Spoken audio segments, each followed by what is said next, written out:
Okey, bismillahirrahmanirrahim. Assalamualaikum warahmatullahi wabarakatuh. Waalaikumsalam warahmatullahi wabarakatuh. Okey, kita mulakan kelas dengan bacaan doa. Bismillahirrahmanirrahim. Allahumma ta'alaina Inna rahmatika ya arhamar rahimin. Amin. Okey. Ini kelas sirah. Kita sambung kisah yang seterusnya iaitu Nabi Harun. Minggu lepas kita belajar tentang Nabi Musa.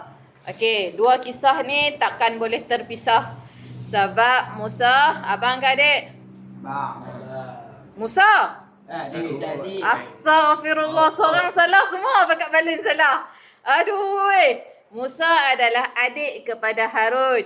Okey, yang mana dia dulu yang dipilih untuk menjadi nabi. Okey. Dalam kisah Nabi Musa dah cerita, ada sedikit dah bagi tahu tentang Harun dan juga tentang Bani Israel. Tetapi hari ini kita tengok pula betul-betul tentang kisah Nabi Harun tu sendiri. Okey, Nabi Harun ni dipilih sebab atas doa Nabi Musa yang mana dia perlu ada kawan. Dia perlu someone yang boleh tolong dia, iaitu dia pilih sendiri dalam doa dia, dia pilih abang dia sendiri untuk tolong dia sebab abang dia ni terkenal dengan sifat sabar, sifat lemah lembut dan paling penting si Harun ni dia pandai berbicara. Dia bila bercakap penuh hikmah. Dia tak ada cakap kosong, sia-sia, sembang hang aku kosong-kosong tak. Tapi dia bila dia bercakap semuanya berhikmah. So bila orang dengar tu rasa senang, dia nak masuk hati dia. Jadi Musa ni dia rasa tanggungjawab nak pergi hadap dengan Firaun yang mana yang zalim tu, dia rasa sangat berat. Jadi dia minta doa ke Allah untuk Harun lah yang bantu dia. Dan Allah kabulkan doa dia. Maka Harun bersama dengan Nabi Musa pergilah jumpa si Firaun. Okey. Harun ni dia tak ada mukjizat, tapi dia pandai bercakap. Musa ada mukjizat. Jadi Musa ni tunjuklah mukjizat depan Firaun ni, nak tunjuk kata aku betul, aku nabi, aku betul bawa agama yang benar. Tuhan dah pilih aku. Dengarlah cakap aku. Tapi Firaun tak dengar pun. Walaupun Harun ni dah pandai bercakap ni, pandai atok ayat dah ni.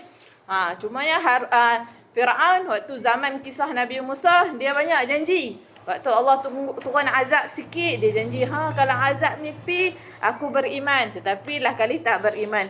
Berkali-kali dia berjanji dan dia juga ingkar pada janji dia. Okey?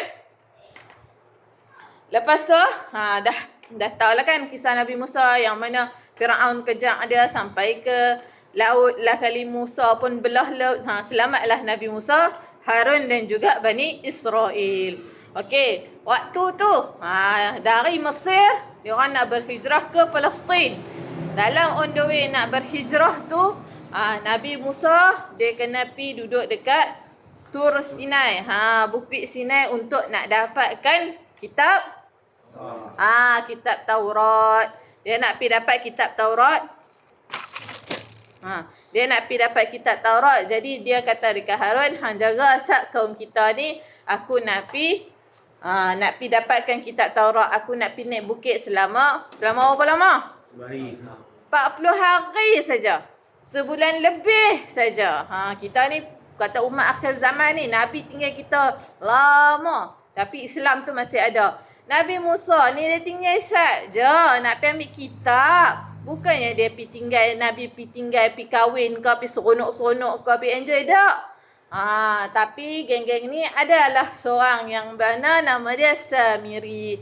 Dia ni dapatlah bisikan-bisikan syaitan, hasutan-hasutan syaitan yang mana dia ni pandai buat patung. Dia buatlah satu anak patung lembu yang buat daripada emas. So waktu tu yang mana umat-umat yang tu time tu adalah pula pi ikut, pi sembuh pula. Jadi kan anak patung tu Tuhan dia orang. Sebab katanya patung lembu tu kalau angin tiup kat patung tu dia boleh bunyi. Cerita dia. So dia orang ni macam wow, hebatnya. Tuhan dia orang ni buat dari emas pula, nampak wow sangat. Lah kali dia orang pun berimanlah dengan anak patung tu. Apa yang jadi? Harun cakap, jangan tu bukan Tuhan kamu, tu patung. Duk bagi tahu banyak kali, kembalilah esakan Allah. Tapi diorang tak dengar. Diorang duk marah sampai diorang nak bunuh Nabi Harun. Okey. Musa turun tengok, ya Allah, ada patung ada pula orang yang duk sembah. Waktu tu Nabi Musa marah dah. Harun pun ceritalah, aku dah abang bagi tahu apa semua tapi dia orang ni tak dengar. Okey. Last kali Samiri tu dihalau daripada tempat dia orang tu dan patung tu dihancurkan. Okey. Lepas tu dia orang sambunglah berhijrah. Dia orang beriman kembali kepada Allah. Tetapi bila sampai dekat Palestin, Nabi suruh dia orang masuk. Tetapi dia orang ni ingkar, tak mau. Pengecut, takut. Dia orang kata kat Nabi Musa, hampirlah berperang dengan Tuhanmu. Kami nak duduk sini je, kami nak duduk tengok aja. Kami tak mau buat apa. Lah kali Allah marah, Allah sesatkan dia orang selama 40 tahun. Waktu sesat pun Allah tak zalim kat dia orang. Allah bagi makan dan minum, manna wassalwa. Ayat yang dia orang dapat tu adalah air yang mana Nabi Musa kalau ketuk keluar ayat. Jangan. Apa dah? Duduk situ dia diam. Kamu kata dah kalau nak duduk kelas jangan kacau.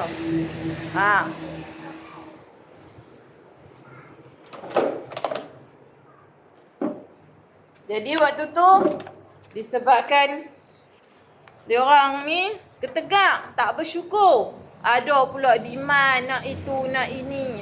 Katanya manna tu makanan yang manis daripada madu, salwa tu burung puyuh. Jadi Allah dah bagi dah. Bukan yang Allah biar dia orang ni 40 tahun tu kebuluk, sesat kat dalam padang pasir tu. Tapi dah, dia orang ni demand nak itu, nak ini. Lepas tu dia orang banyakkan salahkan Nabi Musa. Last sekali cerita dia, Nabi Musa pun meninggal waktu tengah duduk pusing-pusing nak cari jalan ke Palestin. Nabi Harun pun meninggal. Dia orang masih dalam keadaan sesat. Katanya anak murid Nabi Musa lah yang dapat selamatkan dia orang dan keluarlah dia orang sampailah ke Palestin. Tetapi tak semua dapat sampai ke Palestin betul-betul. Ada lagi Bani Israel yang mana Allah terus sesatkan dia orang sampai dia orang tak jumpa jalan nak sampai ke Palestin tu. Itulah kisah Nabi Harun. Aiman baca pengajaran yang pertama. Kepimpinan memerlukan kerjasama. Jadi siapa? Kerjasama antara siapa dengan siapa ni? Musa dan Harun.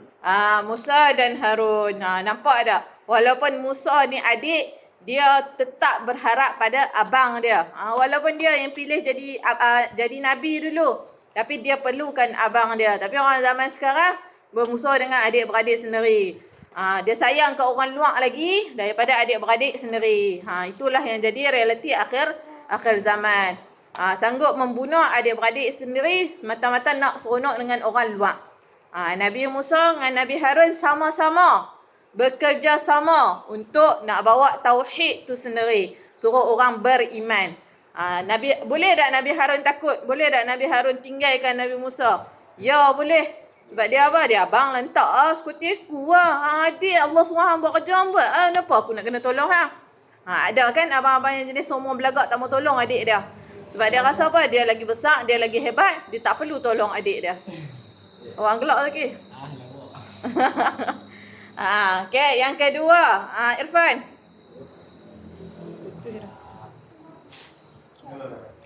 Kita main.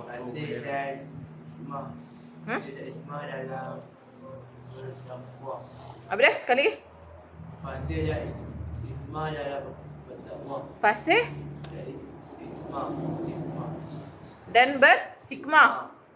Dalam berdakwah. Okey, maksudnya apa? Bila nak berdakwah, bila nak bercakap, kena ada hikmah-hikmah. Ni cakap kosong saja. Hati siapa yang nak terbuka? Ni kalau kita cakap penuh ada pengajaran, ada faedah, ada azab dia. Kita cerita ni bukan cerita kosong. Ni kalau kita beriman, tengoklah Allah dah bagi ini, Allah dah bagi itu. Bagi kita nampak, barulah senang nak masuk dalam hati orang. Ni cerita bukan main. Hang ni kena apa? Kena sentiasa bersedekah ni apa semua. Tapi dia hidup dia mewah. Kita yang dengar dia bercakap, hang boleh cakap Ada kereta besar, rumah besar. Cerita dia. Tapi kita bercakap tu, kita kena ihsan dekat orang yang duduk depan kita tu. Barulah apa yang kita cakap tu masuk dalam hati orang. Faham? Yang terakhir, Zaki. Berdoa untuk bantuan. Berdoa untuk bantuan. Siapa yang berdoa ni? Musa berdoa dekat Allah. Boleh je dia direct kat Nabi Harun ni. Harun tolonglah aku Ustaz. Aku nak kena jumpa Fir'aun ni. Tak. Tapi dia buat keputusan. Dia berdoa dulu kepada Allah. Dan Allah izinkan barulah dia orang bersama-sama lah. Kerjasama menghadap dengan Fir'aun. Faham dah kisah Nabi Harun? Faham. Senang je kan kisah Nabi Harun? Boleh tertukar tak Harun dengan Musa? Boleh tadi.